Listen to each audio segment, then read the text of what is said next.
Speaker, let me first begin by saying this thing called broad-based, I don't know where it exists. Personally, I don't recognize any entity called called broad-based. There is a government of Kenya Kwanza under the leadership of President William Ruto. Every cabinet secretary who serves in that government serves the Kenya Kwanza government. And I want to join what Senator Khalwale has said. Some of these individuals who joined government recently think they are there to represent their ethnic communities. That every time a cabinet secretary stands up, he tells you how much the Ministry of Energy has allocated to power projects in Nyanza. So the rest of us lawyers are sitting there wondering, Allah, so who is going to speak about the projects in Bungoma? Who is going to speak about the projects? Honorable Speaker, I have said on this floor that as a senator, Nairobi Senator Edwin Sifuna has strongly criticized cabinet secretaries who, in his view, are neglecting their constitutional responsibility to parliament under the pretense of representing the so-called broad-based government. In a passionate address to the Senate, Sifuna challenged the legitimacy and the existence of what is being referred to as broad-based government, asserting that only the Kenya Kwanza administration under the President William Ruto is officially recognized.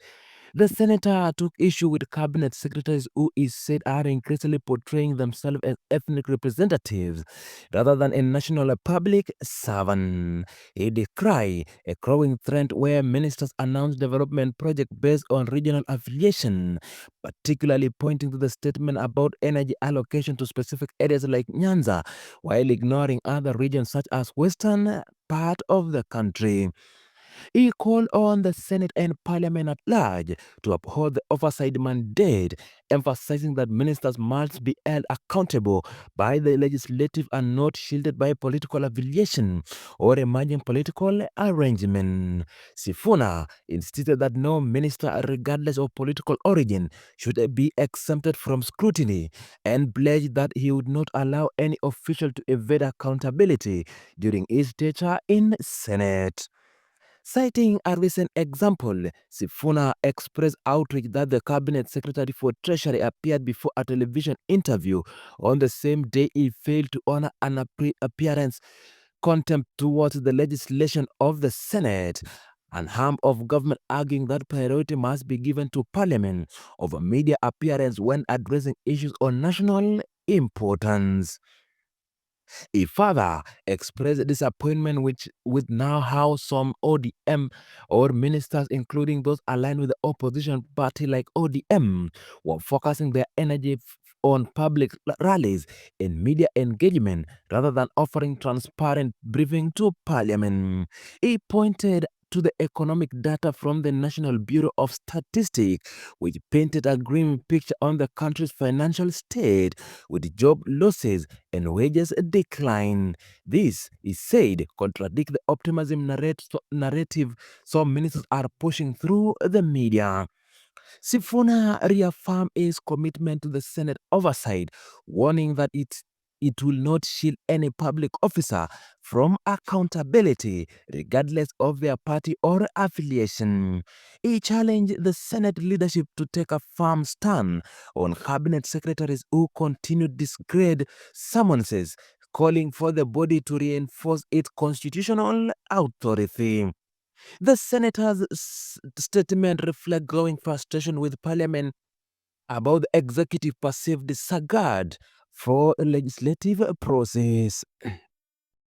Senator Sifuna. Speaker, let me first begin by saying this thing called broad-based, I don't know where it exists. Personally, I don't recognize any entity called called broad-based. There is a government of Kenya Kwanza under the leadership of President William Ruto. Every cabinet secretary who serves in that government serves the Kenya Kwanza government. And I want to join what Senator Khalwale has said. Some of these individuals who joined government recently think they are there to represent their ethnic communities. That every time a cabinet secretary stands up, he tells you how much the Ministry of Energy has allocated to power projects in Nyanza. So the rest of us lawyers are sitting there wondering, Allah, so who is going to speak about the projects in Bungoma? Who is going to speak about the projects? Honorable Speaker, I have said on this floor that as a Senate, as a Parliament, it is the responsibility of all of us, irrespective of our political parties, to oversight the national governments and the county governments. Honorable Speaker, if there is a problem with a CS, that CS must account to Parliament as an institution, not even to their political parties or this thing monster they are calling broad-based. It doesn't exist in my view. So, Honorable Speaker, yesterday I saw at night, just before the game between Inter Milan and Barcelona began, I saw the CS of Treasury on Citizen TV. He has time to appear before Citizen TV, but he has no time to appear before this House. I refused to watch that interview and switched to the football match because I was expecting him here. The conversations that are important to me from that CS are the ones that happen here. Speaker, we have said, when I used to be in the SBC, that the CSs must write in good time to tell the House that they will not be showing up. If a CS insists on writing on the day before, that is absolute contempt.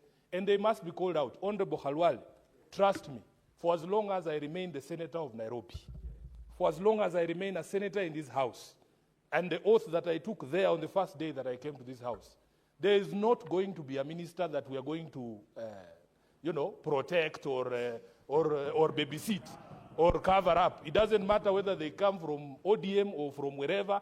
They are there to serve the public, and we will call them out, Honorable Speaker, as we have always done.